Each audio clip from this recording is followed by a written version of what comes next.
Le premier défi, c'est quand même de faire connaître ces métiers, parce que certains sont pratiqués par quelques dizaines de personnes. Alors oui, effectivement, on a des métiers qui vont être très connus.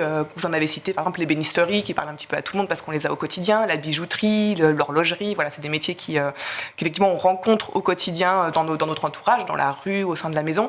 Et effectivement, il va y avoir des métiers qui sont par contre très spécifiques, détenus parfois par quelques artisans seulement. Les plumassiers, c'est pas grand monde, les plumassiers. C'est pas grand monde. Alors pour la plumasserie, il y a encore des formations qui existent, des formations scolaires, donc c'est déjà pas mal pour ces métiers assez particuliers. Et par contre, il y a des métiers également qui vont plus avoir de formation, en tout cas de formation scolaire, et qui vont être seulement transmis en atelier par les quelques professionnels qui détiennent encore ces savoir-faire. Et qui ont envie de transmettre, parce qu'il y a une lointaine époque, moi j'ai le souvenir d'un festival de films sur les métiers d'art, ça se passait à Pézenas à la fin des années 90, et puis alors on nous disait, quand même, il y en a quelques-uns, ils n'ont pas envie de donner leur truc, quoi. Alors, ça on le rencontre, nous en tout cas, dans notre quotidien, avec l'Institut, de moins en moins. C'est fini.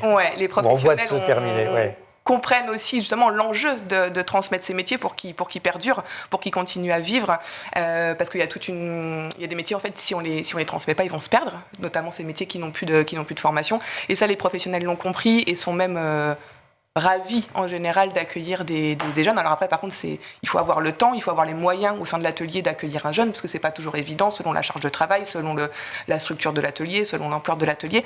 Mais en tout cas, la plupart des professionnels en 25 ans prennent l'intérêt et sont même très contents de participer aux actions que l'on mène pour présenter ces métiers au jeune public. Ouais.